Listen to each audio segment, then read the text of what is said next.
So today we're going to be basically starting off our series talking about, relationships, what it was like before us, what we're going to start off with today. Then we're going to go through the whole talking stage, relationships, and we're eventually going to get into being married and looking at the future, what's coming up later on in life. But today we're going to be starting out with a segment called Before Us, and we got a few things that we wanted to talk about here today because you particularly work with younger girls and teaching dance and things like that, and I see younger guys come around my place of work, and they of course are starting their life, and every once in a while somebody will talk about relationships and things. So you always constantly hear about this stuff, and always hear about problems and things, and people trying to sort stuff out and trying to figure out, I've had people ask me, what is really a secret formula that you and I use, because they look at us and assume that me and you would be some perfect couple.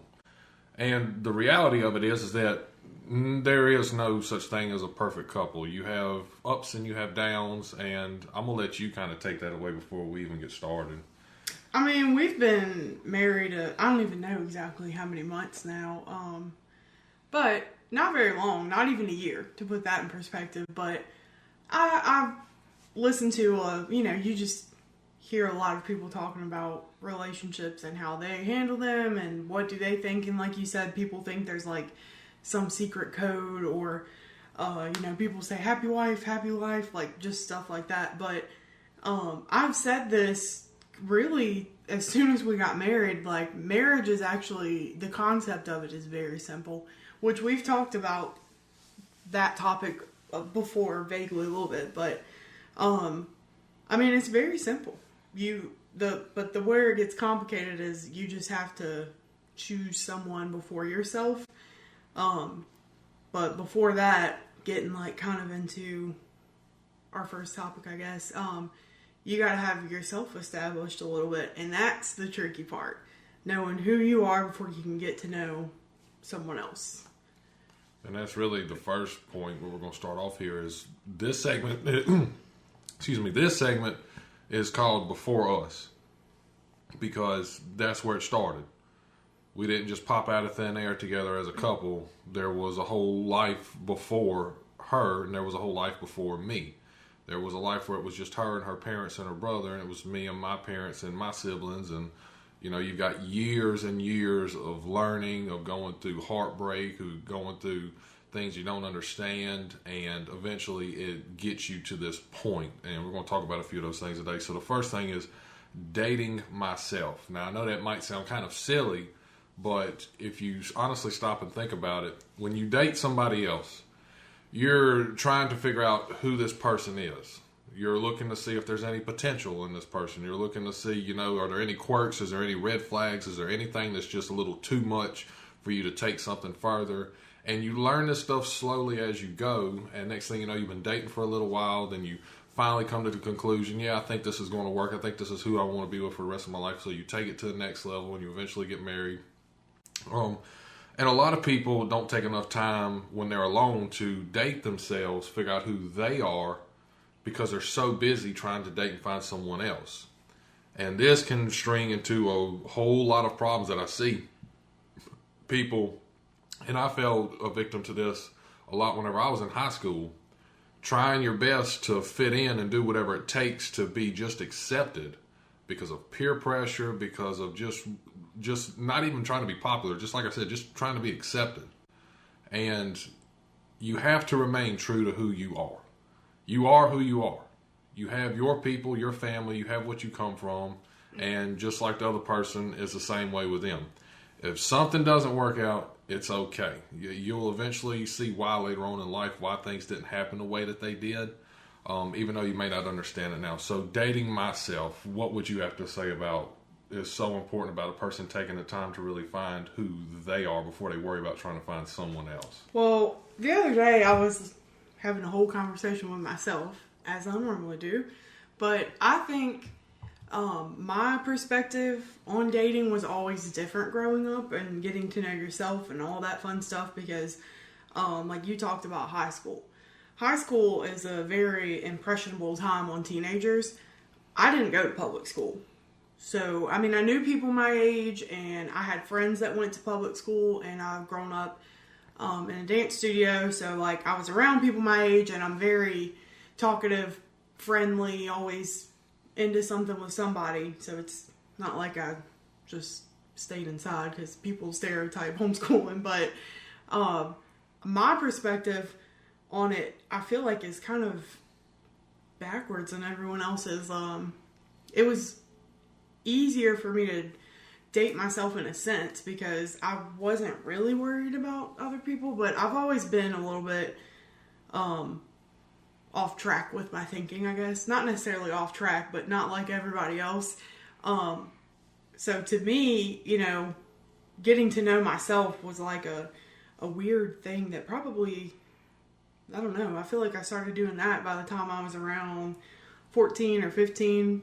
Probably around whenever I didn't think boys were gross anymore. I was like, But I've always had the perspective of, you know, I have something to offer to someone. Now, don't get me wrong, I'm not saying I never had low points or whatever, but I guess because I had spent so much time, like, socially in a different situation than typical high schoolers, I was like, you know, I don't want to settle for, like, whatever, if that makes sense. But I think what I was exposed to while I was a teenager was a different situation than typical, if that makes sense. So dating myself, it was harder probably when I got older and you get into everyday adult life, if you will. But from the beginning, I've always kind of been like in my head had a list of he's got to have this and be this way or whatever.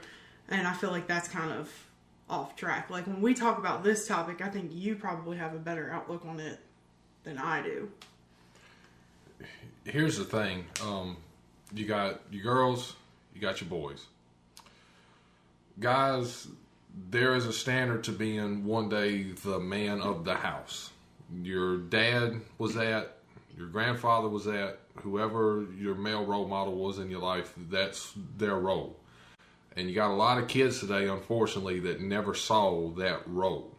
And that's the truth, that's the reality of it. I know we don't like to really point that stuff out, but there are a lot of kids who never had that shiny example that me and her were both fortunate enough to grow up with.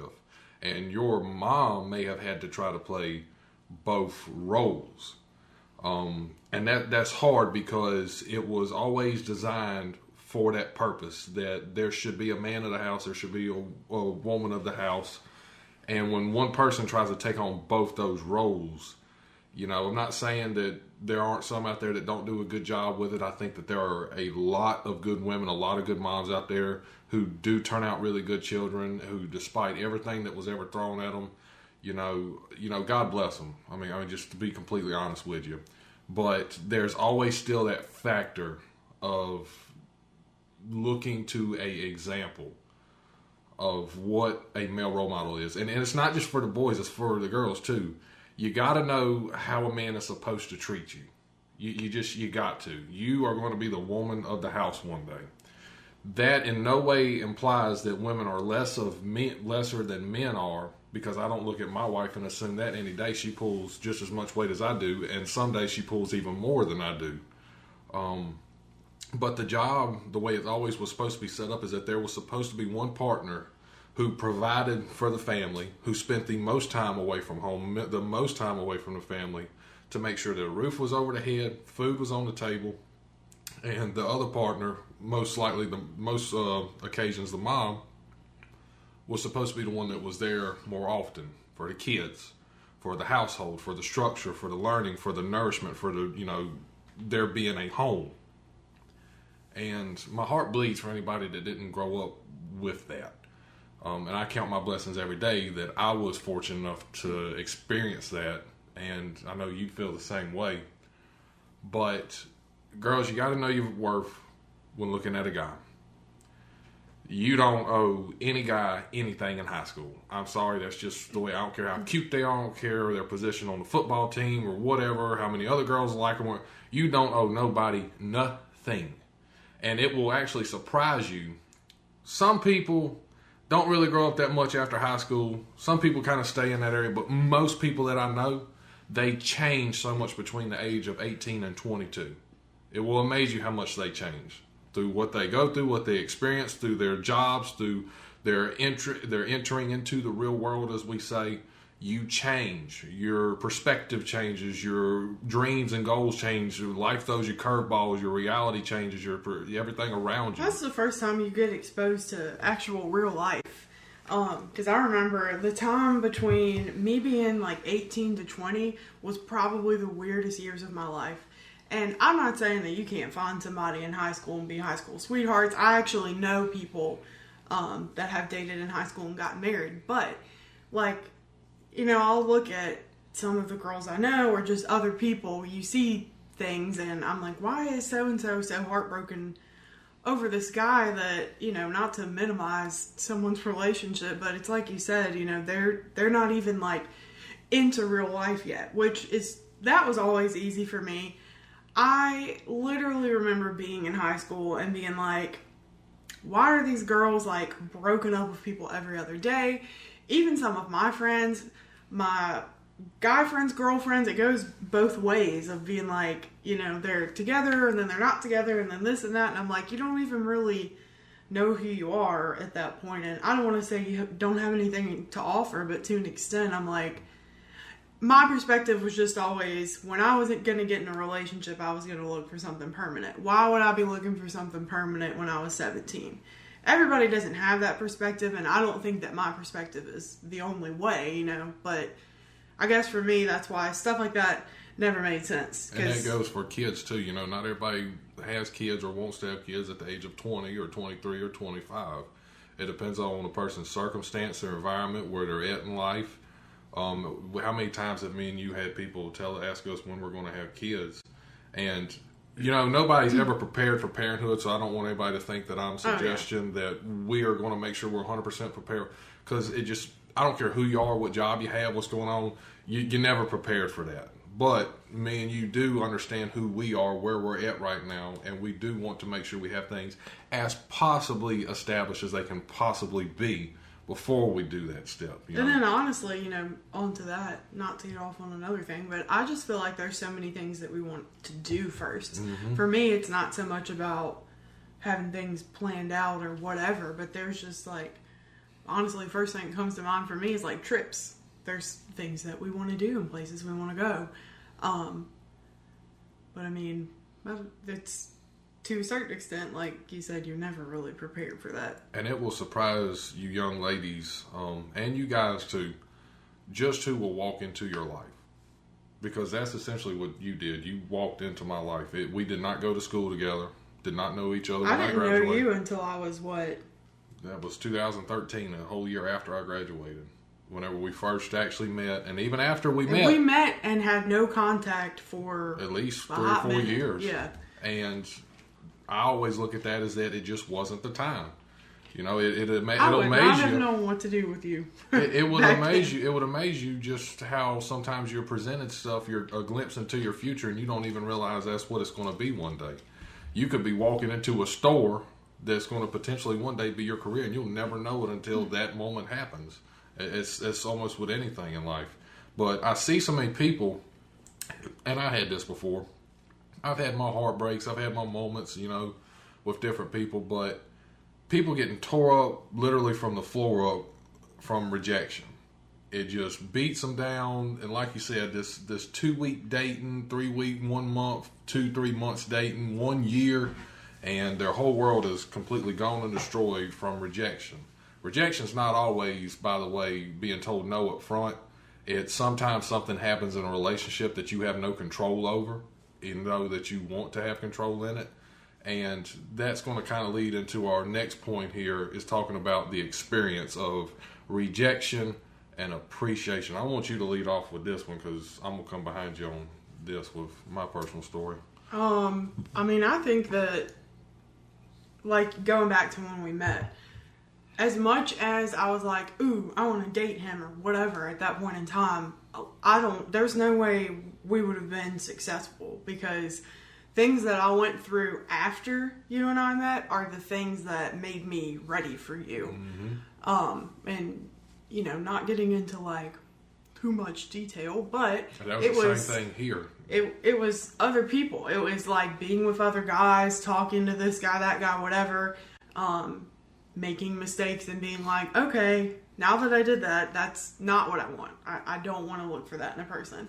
I feel like most of the time people in relationships are like funny to talk about past relationships or whatever, but I'm like, I always want to talk about that with him, not like obsessively, but just to the point, maybe I want to make him aware of something or like vice versa.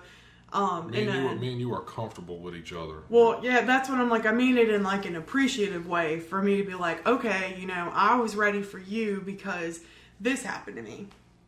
And probably one of the biggest things that I've learned during that period of time, like of making mistakes, if you will, is I learned like communication is a big must for me. I feel like that's a word that constantly comes up with relationships, but if you can't communicate with me and I can't communicate with you, I can't do it. And going through not so great experiences with that made me more ready. And I feel like we work on communication every day because it's really hard to communicate constantly, like after a long day, or if you're aggravated, or if you're on my nerves, or whichever, you know, vice versa. It goes both ways. But after that, I think this is going to be one that sets you off a little bit. But learning a work ethic of someone, and I don't mean that in the sense of I need somebody to make a lot of money. I just mean it in the sense of knowing whoever I'm investing in is gonna have enough work ethic to invest back in me, and not just give up when something gets hard or whatever way. That goes relationship, financially, all of the ways. Those are probably the two biggest things that I've learned. And now that we are where we are, I really appreciate where we're at in our relationship. We're very open. I don't feel like either one of us is embarrassed to ask for help in any topic. And I know for me, it's because of what I went through before you that my eyes are really open to where we are and what we have. You know, I talk about this a lot when I do my TikTok videos and whatnot, because I feel like it's one of the main things that I know and I can personally relate to people is rejection. Because, you know, I had girls that went behind my back and told everybody they didn't like me because I was still living at home with mom and dad at the age of 20, 21, 22, 23, all the way up till I was 24. We did not build this house until I was 24, after me and you had been dating for almost a year and a half at that point.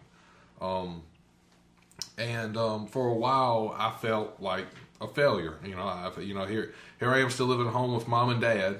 You know, I didn't go after my dream that I wanted to go after because I was trying to please everybody else. And I don't look back on that and regret anything that I did, because, like I said, things happen for a reason. There's a reason and a place, a reason why you made it to where you're at today. Nothing that you've ever gone through is a waste of time. You can't live your life thinking like that. The people that you dated were not a waste of time. They taught you something. You learn, you build from it, because if you are sent the right person too early, you are going to screw up, and you're going to look back the rest of your life wondering, what did I do? Because I had something perfect and I let it go over small stuff that I should have learned from other people in other times of my life. So nothing you're going through is not a waste of time. But I was sitting there, you know, no girlfriend, nobody to go hang out and do stuff with, because either I didn't like the people or they didn't like me. It's just plain cut how it was. They wanted something out of me that I couldn't give, and I wanted something out of them that they couldn't give. That's how it was. And living at home, mom and dad, job that I particularly grew to not really care about anymore. And I eventually, our other camera cut off, so I guess that's going to be the end of it. You wouldn't mind hitting that record button, huh? Just a little editing moment. But yeah, rejection's hard. Rejection, it hurts. I can't sit here and pretend like it didn't hurt. It did. You feel devastated, because the first thing you start asking yourself is, what's wrong with me? You know, there's obviously a reason why that person didn't want to be with me, and I wanted it to work out so much. But if I could go back now, knowing what I have now with my wife, with the life that I live, where I'm working, I honestly would have just floated through life. Hey, look, this is all going to work out. This is going to be fine. But you don't get that. You don't get to see where you're going to be one day. You don't get a glimpse of that. You have to stumble into it and eventually find out for yourself. So you have to walk around for a while with this feeling of failure and, who am I? What am I going to do? This is confusing. I'm hurt. And I kept going. I kept pushing forward. I kept saying, this isn't me to feel like this. I've got to make a change in my life. So I changed my career. I fell into something I knew nothing about with people I didn't know, and a job, a career that I didn't know nothing about, and I applied myself. It wasn't just, if I do this, I'm going to get a gold star. This is, if you're going to do something with your life, you got to take this road. It's a hard road. It's not an easy road, but this can lead to something good. And ever since then, I've made more money. I was able to build this house. I met you. Ever since you've known me, since we've been dating, I've been working where I work now that I love. And everything has just worked out fine. But from the rejection that I faced over the years and through all the heartbreak and all this other kiddie stuff, I have grown an appreciation for what I have now. There's no way that I could have appreciated her if me and her would have got together when I first met her back in 2013, because there was still almost 4 years of learning that I had to do. There was 4 years of building, letting go, and moving on with my life. And that goes back to what I was talking about earlier. I have become the man of the house. And one of the many things that I was taught from my daddy and his daddy and generations before is that the man of the house will put himself last. You will go to work when they don't have to. You will provide when they don't have to. And I have grown to become this person that I'll do whatever it takes to make her happy. Even if sometimes I don't necessarily particularly care about it. That's not saying that she forces me to do stuff that I don't want to do, but sometimes that's just marriage. Marriage is not an easy walk in the park. It's not. I mean, I know we ain't been married that long a time, but me and her kind of had all rocket science. Me and her didn't take this long to figure this stuff out, and we wasn't even married yet. And that's one thing about us. We've kind of had this marriage relationship from the get-go, if that makes any kind of sense. Me and her were talking about serious issues and serious stuff. When I was getting ready to build this house, she went with me to pick out the designs because I had in my mind at the time, I'm not playing no games with you. This is the big leagues. This is the world here. I want to take this on with you, and I want you to share this house with me one day. So come with me and help me pick out, because this is where you're going to live. I want you to be happy with it as well. And I feel like that is the very thing that, like, a lot of girls or even guys anticipate looking for. Like, man, I just hope I can find this person that's going to be so serious about me. And I feel like it really naturally happened. I don't think that we forced that at all, but by the time we had both went through what we went through before each other, and we both came around it together, both of us were kind of in the same place wanting the same things. Like, I don't want to move in and get an apartment with my boyfriend. Like, not that we were super eager to get married. I mean, we didn't date for as long as I mentally had thought before. I'm like, man, I'm going to date somebody for like 5 years. I'm going to be married by the time I'm 22. And I wasn't super off point on that, but we got married when I was 24, technically, right before my birthday. We dated not for 5 years, just, it's funny how life happens. But again, from the things that both of us had previously went through, I feel like we've both used them positively, and I don't want to say it in a smart way, but in a smart way. By the time we both got together, we're like looking around at each other like, okay, now what? Like, the decisions that were coming up were, like you were saying, big decisions that we knew that we wanted to make together. But I'm like, then my mind goes back to like 14-year-old me being like, hoping so bad that I would find that in somebody. And I mean, it happened. I kind of say that in like a hopeful way. We really were not. It literally just happened. It fell in my lap. What would you say would help somebody with appreciation, looking at themselves? Like their worth? Is that what you mean?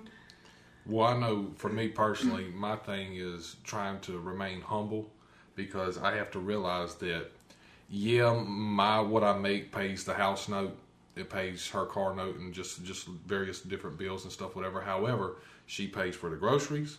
She pays to put her own gas in that car. She pays to keep it maintained and taken care of.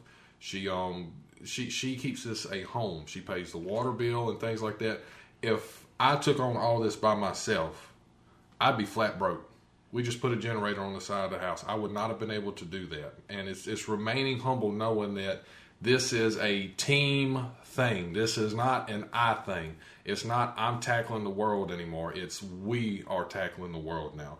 And you're living in a world today where that is less common, where it's more about me, mine, when can I get it, how fast can I get it, how do I get there, instead of trying to build and cooperate with someone else, saying that this is a tough world, it's reality, life is going to throw stuff at you that you do not see coming out of nowhere. Your parents went through that, my parents went through that, we have both witnessed that from all sides, and we know that it's coming for us.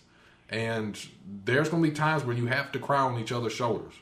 Either she's crying on mine or I'm crying on hers. We both can cry together. It's not always laughing and happy. And I'm telling you guys, especially young kids listening to this, you probably don't have a clue what I'm talking about because you're obviously not going to have experience in it, but you've got to be able to witness potential in somebody. You've got to be able to see a future with them. Like, what does this person bring to the table? And if they cannot get their act together, I'm going to find something else, or I'm going to work on myself even more until they get their act right, or I'll stumble upon somebody that does. Because, like I said, it's a tough world, and you've got to be in it together. Me and her are in it together. And that kind of is going to lead to our last one here, before I ramble too much into that. The good one is out there. They are. I know some people try to twist this thing today that they say, not everybody has a special somebody or whatever. I think you do. Because look at me. Honestly, as goofy as I am, the things that I've done, the things I've said, the way I've acted before in my life or whatever, and yet they were still somebody that I did not have to even try or work hard enough to get in my life to actually be married and share this life with. There's hope for me, there's hope for you. I'm just going to be completely honest with you. And in this moment of regret, feeling sorry for yourself and wondering if that's ever going to happen, you need to take a step back and realize once again, like we said earlier, what you bring to the world. Now, it's up to you to apply that and let it shine and glow in it so other people can witness that and draw attention to yourself. But yeah, there is a hidden lockdown potential to you. You probably need to straighten up your act. You probably need to lose the attitude. You probably need to focus on your grades. You need to figure out what you like, what you're going to do, and realize that you are somebody. And if somebody wants to be with you, well, they're going to have to be a somebody too, if you catch what I'm saying. I think the secret to that, we both say the same thing and it both comes out in the end, but stuff like this, I would like to think that we're fun to listen to because you're one end of the spectrum and I'm the other. To an extent, I'm straight and narrow too, but you're like, you have to do X, Y, and Z. You can't be this way, whatever. I'm more like it fell into place for me when I truly, I don't want to say just focused on myself, but not going back to like what we were previously talking about, but I found myself, I had made sure I had good friends to be around, I had hobbies, I just knew myself, and I feel like that showed. I don't know. You got plans. And I don't know what the first exact thing that you noticed about me that you were like, I like that about that girl. But I can guarantee whatever it was, I almost am positive, no matter what you say, it could come from me knowing myself first. Mm-hmm. So that shined out. I don't think it's as hard as sometimes people think it is.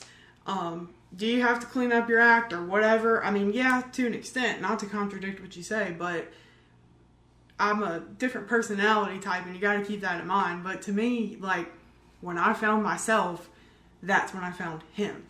I wasn't even really looking. Part of me jokes around because I would tell my friends after I met him, I'm like, we're going to date.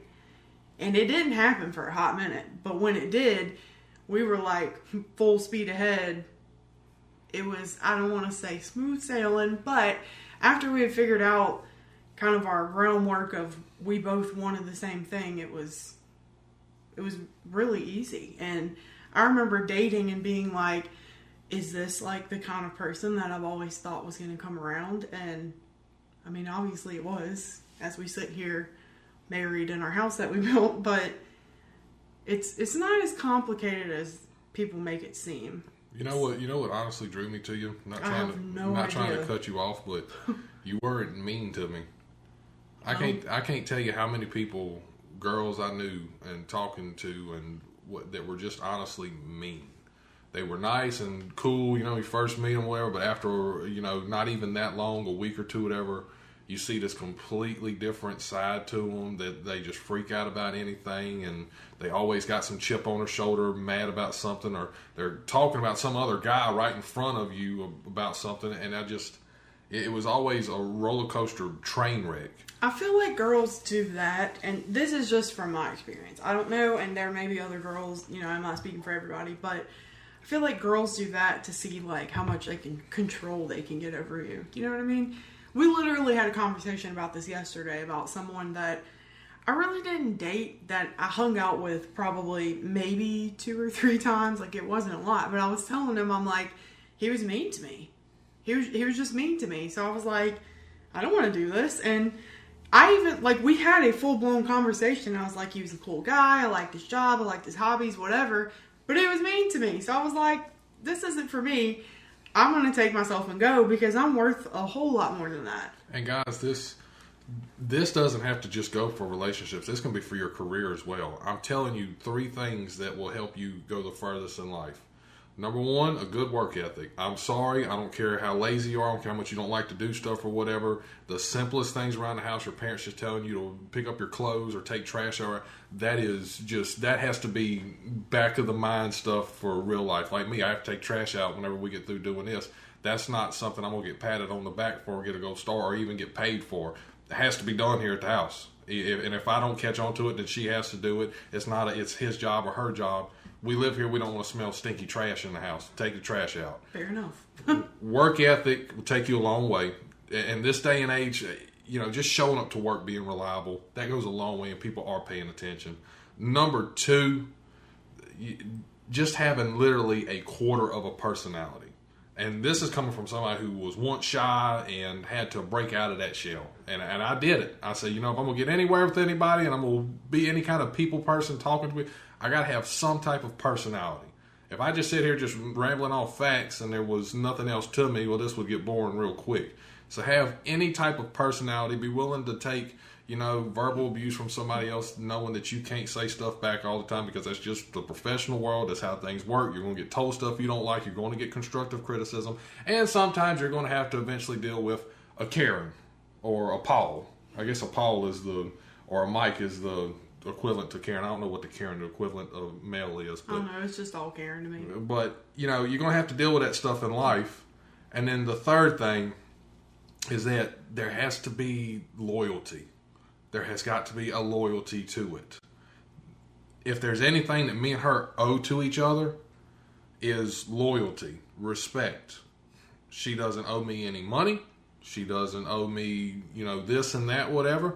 But she deserves respect out of me. She deserves loyalty out of me, because that's one of the things that you sign up for whenever you stand under that altar and you say your vows and all this stuff and get married and slide the ring on the finger, is that is what they are entitled to from that moment on. If it's a good day, bad day, sick, happy, all this stuff. I mean, that's why you say that. That's why the preacher announces that. That's what you're committing to. Commitment, being loyal and happy.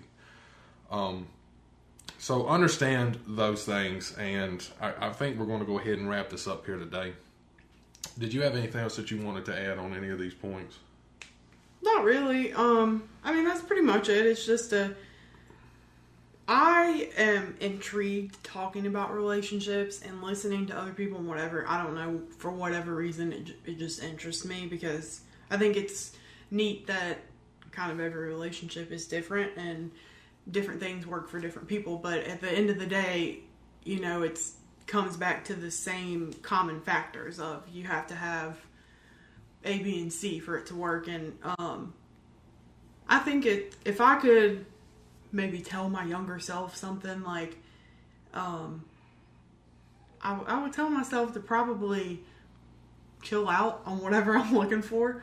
Because now I spent, that time I had friends and I hung out with friends, but during the time that I was like wanting a boyfriend so bad or whatever, all I had was my friends.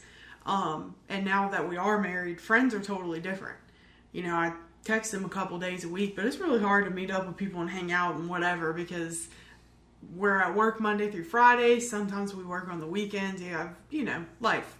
You don't need to know my schedule, but I would say focus more on my friends and keep in my mindset that, when we get here one day, our relationship now is 50-50. Everything is even. And so how do I want to grow myself and what are the qualities that I want to look for expecting that?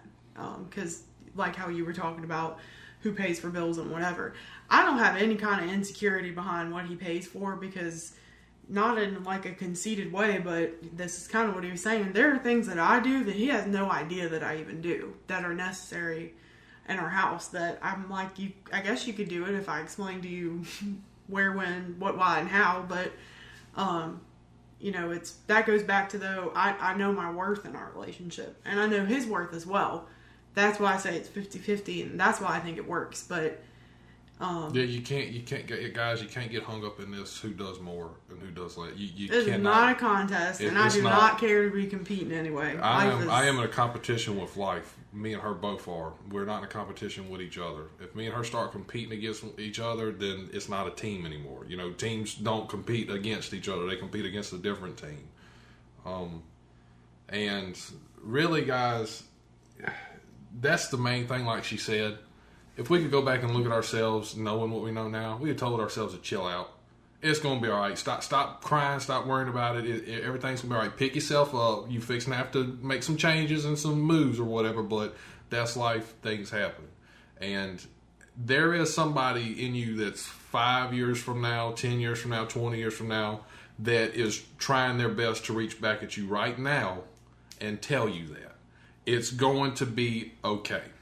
Yeah, you've got some up and downs coming. You've been dealing with that your whole life up to now. That should be no secret to you guys. You're going to be all right. You're going to be okay. You need to date yourself. Find out who you are. Quit trying to figure out who everybody else is. Learn who you are first. You need to enjoy the experience. You need to, as crazy as this sounds, try to take in something from the rejection and realize the building blocks and how that's going to help you appreciate something one day. This whole toxicity thing, being toxic and all this stuff, that doesn't apply. That's nowhere near this house. It's never going to exist. We ain't like that. We had stuff in the past. It's the past. We move on. We're happy and we're appreciative for each other now. And that's how it's going to be from here on out. You cannot carry toxicity with you because it's poison. And then the last thing is you just got to remember the good ones out there. Don't know when you're going to meet them. I can't tell you that. Don't know how you're going to meet, but they're out there, and you guys need to hang on in there. And I know we're wrapping this up, but just saying also, because I feel like we'll have people that listen to this that are already married, already had are established in a relationship.